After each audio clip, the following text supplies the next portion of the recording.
Il aura fallu l'intervention des agents de sécurité de la Knesset pour les séparer.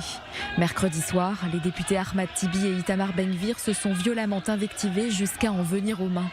Un peu plus tôt, le député sioniste religieux Itamar Ben-Gvir avait pris d'assaut le podium. Tous deux ont dû être évacués de la salle plénière en raison de leur comportement. Une atmosphère chaotique observée lors du vote du projet de loi visant à interdire le hissage de drapeaux palestiniens dans les institutions soutenues par l'État. L'État d'Israël, en tant que démocratie, permet à ses citoyens de protester contre des questions pour lesquelles ils ne sont pas d'accord avec les autorités. Toutefois, ce projet de loi fixe une ligne rouge entre protestes légitimes et manifestations au cours desquelles flottent des drapeaux de ceux qui ne reconnaissent pas l'État d'Israël ou qui constituent une menace pour son existence dans des organismes financés par l'État.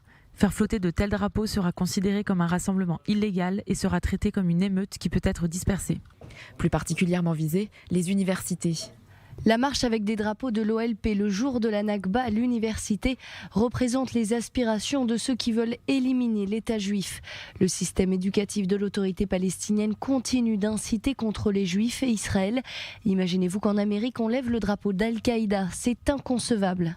Malgré ce contexte très tendu, le projet de loi a finalement été adopté en lecture préliminaire par 63 voix pour et 16 contre. Les membres du parti Meretz et de Raham ont voté contre. Les députés de droite Nouvel Espoir et Yamina ont de leur côté voté avec l'opposition. Enfin, les partis Yesh Atid de Yair Lapid et Bleu-Blanc de Benny Gantz ont quitté l'hémicycle. Ils ne se sont pas prononcés. Conséquence de ce vote, la mise en évidence une fois de plus des divisions de l'actuelle coalition. Mercredi, le site d'information Ynet rapportait que le ministre israélien de la Justice Gideon Sa'ar était en pourparlers avec le Likoud sur la formation d'un gouvernement alternatif dirigé par Benyamin Netanyahou. Interrogé lors du journal télévisé de la deuxième chaîne israélienne, Gideon Sa'ar affirme qu'il n'y aurait pas de négociations en cours. Depuis les dernières élections en mars 2021, des dizaines de propositions nous sont parvenues, mais il n'y a pas eu de négociation et si je pensais changer de position, je viendrai l'annoncer publiquement et j'expliquerai pourquoi j'ai changé d'avis. Lorsque la journaliste lui rétorque qu'il n'a pas répondu ne pas compter siéger avec Benyamin Netanyahou même au prix d'élections, il répond que sa position n'a pas changé.